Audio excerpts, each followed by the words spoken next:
नमस्कार। बात करेंगे उत्तराखंड की।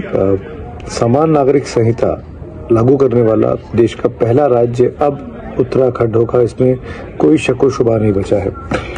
उत्तराखंड की धामी सरकार की कैबिनेट ने आज उन नियमावलियों को फाइनलाइज कर दिया। कैबिनेट ने मंजूरी दे दी जो इसके साथ लागू होनी है। शत्रुघ्न सिंह की अध्यक्षता में जो कमेटी की रिपोर्ट बनी थी, कमेटी का नाम था रूल्स मेकिंग एंड इम्प्लीमेंटेशन, उसने अपनी ड्राफ्ट अक्टूबर के महीने में सरकार को सौंपा था। आज कैबिनेट ने उस पर विमर्श किया और उसके बाद उन नियमावलियों को फाइनल कर दिया है। अब ऐसा लग रहा है कि 26 जनवरी यानी जिस तेजी से काम चल रहा है उत्तराखंड में समान नागरिक संहिता को लेकर, आने वाली 26 जनवरी से समान नागरिक संहिता राज्य में पहला राज्य होगा जिस पे लागू होगी।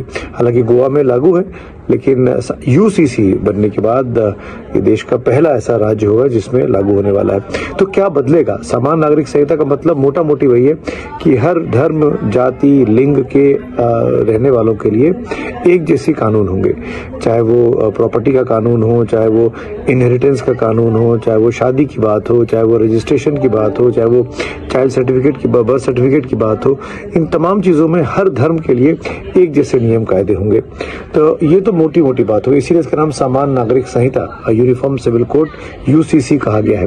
कुछ खास बातें क्या है इस कानून की, जो कुछ बदलने वाला है वो मैं आपको जरूर पढ़ के सुना देता हूँ। जो सबसे बड़ा दावा किया जा रहा है वो ये कि इसको लागू होने के बाद बाल विवाह पर रोक लगेगी, तलाक जैसी जो कुरीतियां हैं समाज में उन पर रोक लगेगी।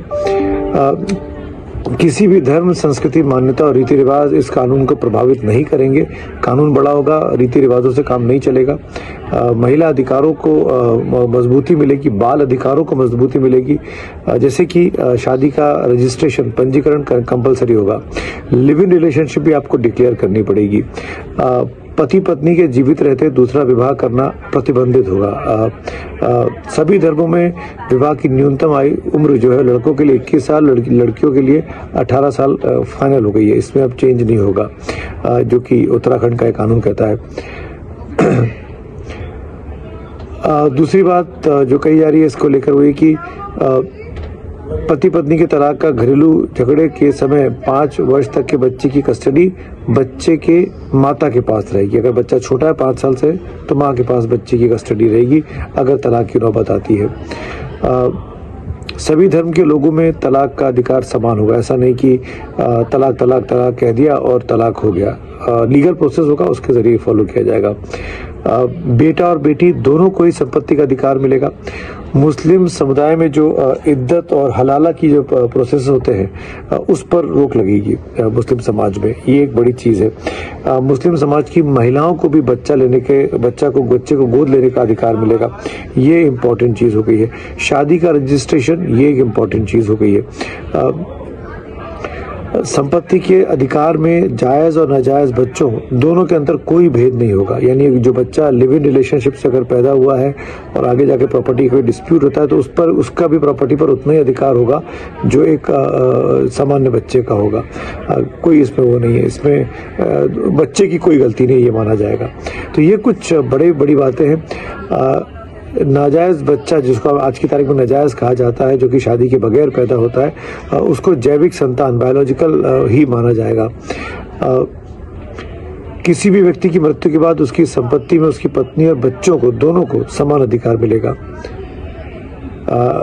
लिव इन रिलेशनशिप का भी पंजीकरण जरूरी होगा। जब आप लिव इन रिलेशनशिप करेंगे तो आपको डिक्लेयर करना पड़ेगा, आपको अपने फोन नंबर छोड़ने पड़ेंगे। और लिव इन से पैदा हुआ अगर कोई बच्चा है, ऑफस्प्रिंग है, तो वो भी जायज माना जाएगा। उस बच्चे को भी जैविक संतान की तरह सभी अधिकार मिलेंगे। तो ये कुछ बड़ी चीजें हैं जो इस कानून के लागू होने के बाद अप्लाई होती दिखाई दे रही है। तो इसीलिए सरकार ने कहा कि जो पॉलीगामी है, जो बहुविवाह होता है, उस पर रोक लगेगी। सबसे बड़ी बात, अमूमन बहुविवाह की शिकायतें ज्यादातर निकल कर आती हैं। अगर हम धर्म की बात कर रहे हैं तो ये दावा किया जाता है कि मुस्लिम समाज में ज्यादा पॉलीगामी होती है। इस पर भी एक डिबेट का विषय है, वो लोग कुछ और भी कहते हैं। लिव इन रिलेशनशिप को डिक्लेयर करना होगा। लिव इन रिलेशनशिप करने वालों को ऑफिशियली जानकारी देनी होगी। पुलिस के पास रजिस्ट्रेशन कराना होगा लिव इन रिलेशनशिप का। एडॉप्शन यानी जो आप गोद लेने की प्रक्रिया वो सभी धर्म के लोगों के लिए सामान्य होगी, एक जैसी होगी। लड़कियों और लड़कों दोनों को बराबरी का हक मिलेगा प्रॉपर्टी में। ये कुछ बड़े बदलाव हैं, जैसा कि धामी सरकार दावा कर रही है कि इसके लागू होने के बाद समाज में समानता आएगी। अब क्या होगा आगे, मैं आपको बता दूं, जो मुस्लिम समाज के लोग हैं उन्होंने आज एक बार फिर दोहराया कि जिस दिन ये कानून लागू होगा हम उसको अपील करेंगे, सुप्रीम कोर्ट में जाएंगे और इसके खिलाफ वो करेंगे, क्योंकि हमारी धार्मिक मामलों में दखलंदाजी करने की कोशिश सरकार, धामी सरकार इस तरीके से कर रही है। तो मुस्लिम समाज ने इसको चैलेंज करने का मन बना लिया है। लेकिन पूर्व देश के चीफ जस्टिस हैं रंजन गोगोई साहब, उनका ताज़ा बयान आया। उन्होंने कहा कि सरकार को कोशिश करनी चाहिए कि समझाएं, लोगों को बताएं कि समान नागरिक संहिता के कितने फायदे हैं। हालांकि गोगोई साहब खुद ये मानते हैं कि समान नागरिक संहिता देश के विकास के लिए, देश की एकता के लिए बहुत जरूरी है, लेकिन वो ये भी कहते हैं कि इसको अचानक से थोप नहीं देना चाहिए। धामी सरकार और धामी सरकार के करीबी लोगों का दावा ये कि सरकार ने पूरी प्रक्रिया अपनाई है, ऑफिशियल प्रोसेस हुआ है, सब धर्मों से राय मांगी गई है, फिर एक कमेटी बनी, कमेटी की सिफारिशें आई, इसे वो पब्लिक डोमेन में डाली गई, और इसके बावजूद भी अगर किसी को कोई शिकायत होती है इस कानून को लागू होने के बाद, तो भी एक पोर्टल बनाया गया, अपनी शिकायतें आप दर्ज करा सकते हैं, उस पर उनका मंथन किया जाएगा। तो ये धामी सरकार का दावा है। लेकिन कुल मिलाकर इस पूरी कहानी में देश में जब यूसीसी लागू होगा, उत्तराखंड में लागू होगा, बीजेपी शासित राज्य में लागू होगा, तो जाहिर तौर पर मान के चलिए कि बहुत सी ऐसी राजनीतिक पार्टियां बीजेपी की विरोधी जो आगे चलकर इसकी मुखालफत करेंगी और जो जिनकी नज़र एक खास तबके की वोट बैंक पर रहती है। तो मामला अभी और ज्यादा पेचीदा होगा, भले उत्तराखंड में रास्ता साफ हो गया हो।